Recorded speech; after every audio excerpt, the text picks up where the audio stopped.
I need your advice. My refrigerator is not dispensing water. The first thing to check is the water filter. If that's clogged, you won't get water. We clean out the water filters regularly.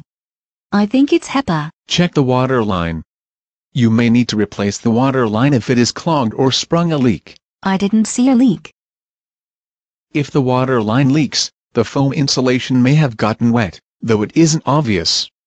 That can cause the line to freeze. They could put a heater on the water line. That's called a water dispenser tube heater. They usually connect to the dispenser control panel. It feels weird to say I need to put a heater on my cold water dispenser. Check that the water pump is running. If you put a cup to the water dispenser and nothing comes out, not even noises from the pump may be dead. Oh, it makes noise. It grinds like a wood chipper. Then it might be a frozen water line. What do I do about that? You can unfreeze it by blowing the line with a hair dryer.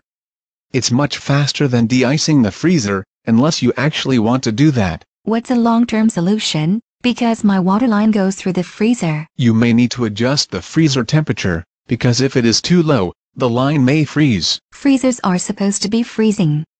That's where the name comes from. A freezer at 10 degrees Fahrenheit is as good as one at 0, but the lower temperature may cause the line to freeze. What's another option?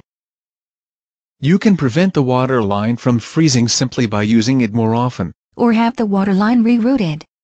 Or buy a new fridge.